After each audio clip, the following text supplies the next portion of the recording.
Train for success, because we believe that teaching, training, and coaching are the cornerstones of excellence. Guys, I'm so honored to be here talking about the foundational elements of customer service. You know, many years ago I was talking to one of our family friends, Isidore Sharp, the man behind the Four Seasons Empire, and he literally built this empire with his own two hands. Quite literally. It's a fascinating story, and I recommend that you research the story. He started off with extremely humble beginnings. And I've always tapped into his infinite wisdom and his expertise when it comes to hospitality and customer service. And I said, what's the secret to the Four Seasons brand, the inimitable Four Seasons brand of amazing customer service? And it's world renowned. Everybody knows that. And he said TTC. And I was like, the buses, the subways, the Red Rocket? You're telling me the Four Seasons? He said teaching, training, and coaching. And it's true when you think about it. Any organization that has achieved great things, specifically in the customer service arena and hospitality arena, has done it on the backs of great training. The success is always in the teaching, training, and coaching. And it's something I'm very passionate about. So today I want to speak to you about the foundational elements of customer service. Because like anything in life, if we don't have a foundation, then we're building our castle on sand and it's going to fall apart at some point in time. The high-end rental game in Toronto is a fascinating one. And we're specifically talking about that today. It could apply to, to condominiums as well, high-end condos. But the client profiles in these two arenas have changed drastically in the last number of years with the pandemic and other factors. And we have some really interesting demographics that we're dealing with now. We're dealing with boomers who occupy just over half the market in terms of high-end home ownership. And then we're dealing with millennials, high-end millennials, and Generation Xers of means. And we have these two fascinating sides of the spectrum in terms of our client profile. We're going to be talking about client profiles in future seminars because I've always believed if you don't understand the socioeconomic background of your client profile and the psychology of your client, then you're not setting yourselves up for success and for being able to deliver the customer service that these demographics expect and demand. But today, the foundational elements of customer service. First is sincerity. And people often say, well, duh, that's obvious. Obviously, you have to be sincere, but we need to focus on sincerity with greater depth. What does sincerity mean? Well, it means that the client wants to know that you're genuine in your interactions with them, that you genuinely care. You're not putting on some kind of persona. You're not being fake and disingenuous in any way. Experts tell us that in the first 2 to 3 seconds, a customer or client's going to come to an evaluation of you. You're going to make an impression on them right away, and they're going to decide in the first 3 seconds whether you're sincere or not. So not only do you have to be sincere, but you have to convey your sincerity within the first 2 to 3 seconds of your interaction. It's a lot of pressure for a customer service representative, but you have to know that's what's happening, right? And when we speak about sincerity, what we're really talking about is empathy. Now, what is empathy actually? We need a definition. So empathy is the ability to put yourself in the other person's shoes, your ability to feel for the other person, your ability to relate to the other person. Empathy is the backbone of customer service because you need to be able to very quickly, whatever the situation is, it doesn't matter what it is, to be able to say, what would I be like in their shoes, in their situation, right? and then you can give them the compassion and understanding that is appropriate in that given interaction. So the next component is extra mile. Somebody asked me once in a recent interview, what is 5-star customer service? If that's the benchmark, if that's what we're all going for, is 5-star customer service, what is 5-star customer service and how do we get there? 5-star customer service is going beyond what the client expects. Okay, going beyond the expectation of the client. This could be a variety of different things in a variety of situations. Let me give you an example. Let's say client comes in with their dog. A lot of people have dogs these days, and we like the dog wins our heart, everyone loves the dog. Maybe going the extra mile might mean finding out what treats that dog likes the most, and then having treats at the desk for that dog, knowing the way to the client's heart, the customer's heart, is through his or her dog. Guys, the third component is relaxed. And this always strikes people as weird. Why this is the third component in the foundation for customer service. But when you think about it, it's not too strange, because when you do anything in your life at a really high level, a level of pure excellence, and sports athletes talk about this, they say that when they're really performing at a high level, they're in the zone, right? And what they're really saying is their mind is perfectly relaxed. They might be enthusiastic, right? They might be really, really joyful, but they're relaxed. Physiologically, the human being needs to be relaxed to perform their job, their task at a high level. You know, it was really interesting when I went to a 6-star resort in the Bahamas about 11 years ago. Guys, I thought I was in a dream. I couldn't believe it, or a movie or something. At every point of contact at this resort, the front desk, the concierge, the butlers, the waitresses, the waiters, the chef, the cleaning staff, everybody was glowing. They were glowing. They looked like they had some kind of euphoric glow, right? And very refined and graceful and charming and charismatic. And I went to the manager because I was so peculiar. And I went to the manager and I said, "What's going on here? Like, how have you trained these people, and how did you hire them, and how are they performing at this incredible level?" And he took me aside, and then he took me up to the 3rd floor, and he said, "Don't tell anybody this." And he took me into this room that he called the mindful meditation room. And it was a dimly lit room with candles and music. And would you believe that it was mandatory that every staff member go into the mindful meditation room before their shift and meditate and relax and clear their minds before they had to perform their shift.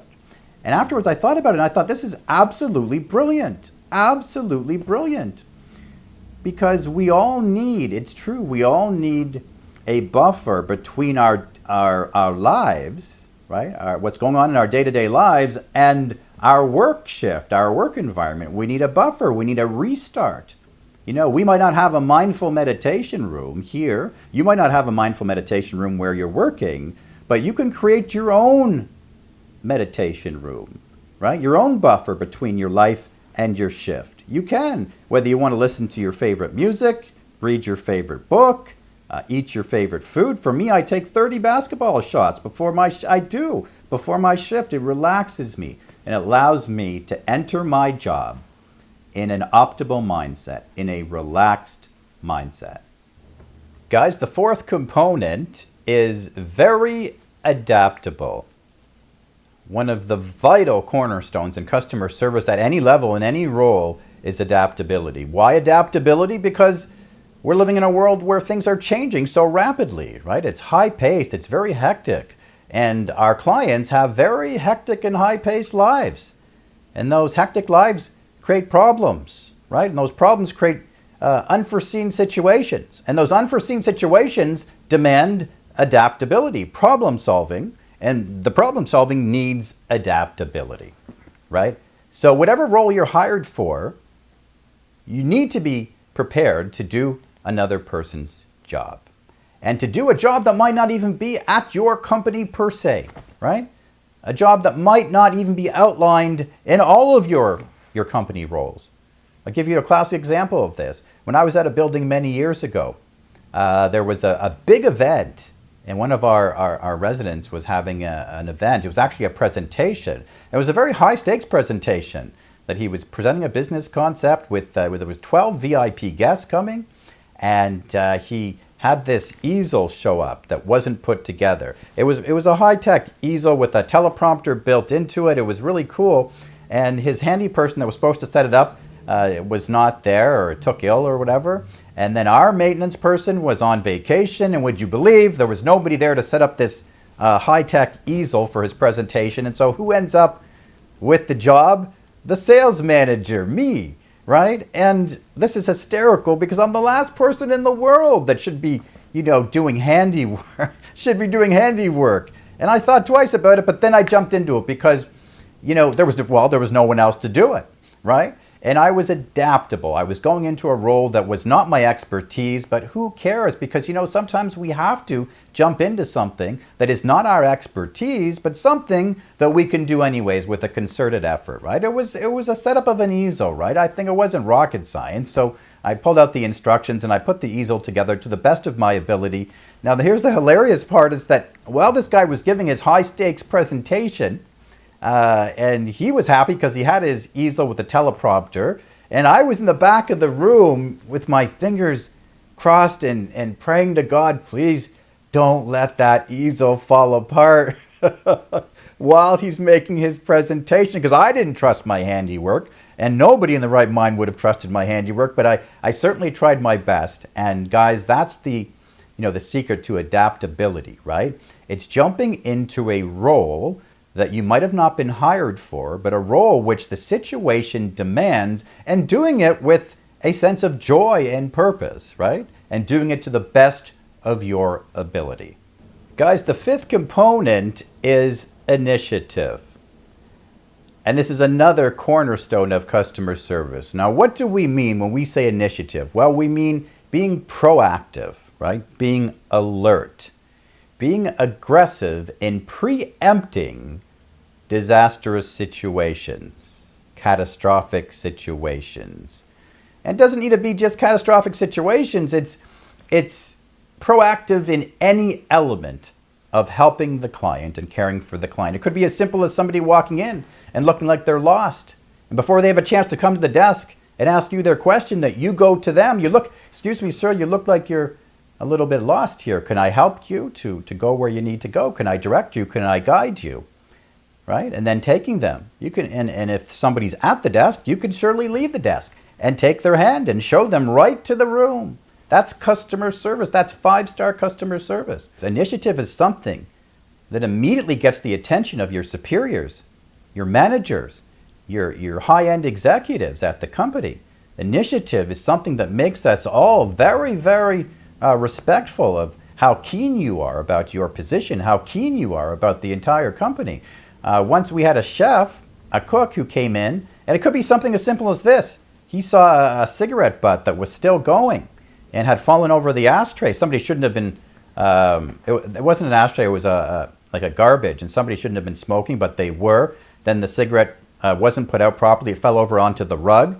The chef came in. This was not his job. This was more maintenance or cleaning, but it wasn't his job, but he still spotted a potential hazard, and he put out the cigarette and then told the front desk about it. So the front desk could actually review the cameras and look into who did this, so we could avoid this from happening again, right? And that was initiative for the cook, who had no real responsibility in this area, but took initiative to do what needed to be done in the best interest of the property and the organization at large. Initiative. Every good customer service professional must show initiative wherever they can. Guys, the sixth component, and it might just be the most important, is CEO mindset. What do we mean when we speak of a CEO mindset, right? How does a CEO see the company? right? How does he see the company different than potentially the entry-level worker? Well, he sees the company with a panoramic view, right? He's running the organization. He has the vision, right? He has the prognostication ability. He sees the core objectives, right, of the business. He sees the trajectory of where the business started, where it's supposed to be, and where it ultimately can go. He sees the entire organization and all of its counterparts and all of its fragments, and how everything is supposed to work together to deliver the result that he is hoping for. That's how a good CEO sees an organization, right? What if I told you that as a customer service professional, to be at the top end of your job, to be performing the job at the highest possible level, you also need to possess a CEO mindset, not dissimilar to the actual CEO. What do I mean? You need to really understand the brand of the company, the vision of the company, right? The legacy of the company, right? The core objectives. You need to see all the different roles that are peripheral roles from what you are doing. So if you're the doorman, you need to really understand the front desk and their role. You need to understand the concierge. You need to understand the leasing team. You need to understand the lounge workers. You need to understand maintenance. You need to understand every role, right? And how each role is interconnected and interwoven together, interdependent.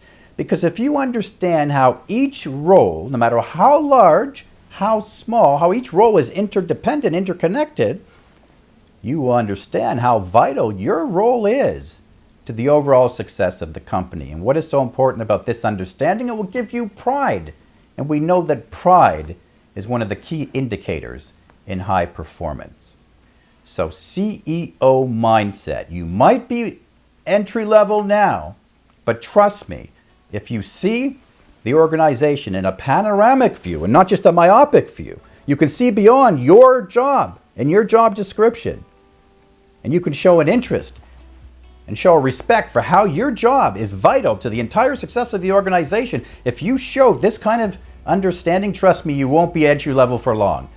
Guys, the seventh component, last but certainly not least, is efficiency. Efficiency, right? Why is this so important? Because time is money.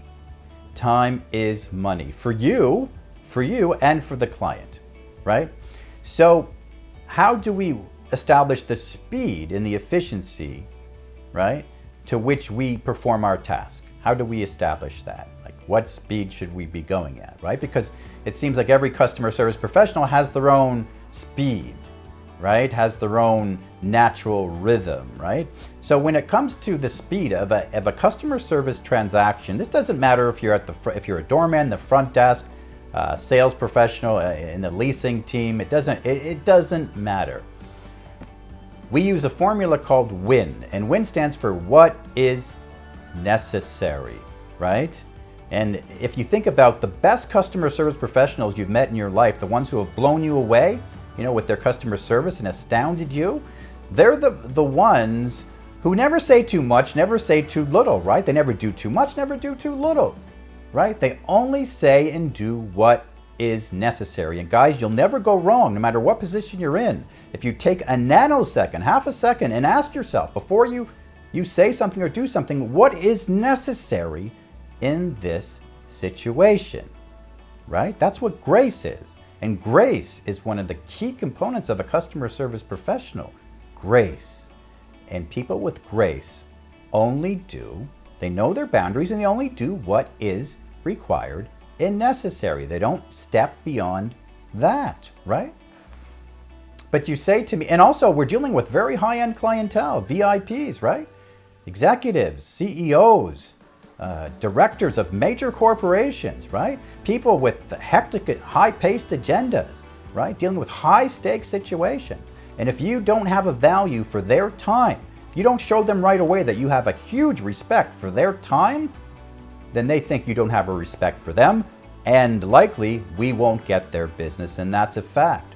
So there, guys, we have our foundational elements, our components to customer service. And you'll notice conveniently and appropriately that this spells service.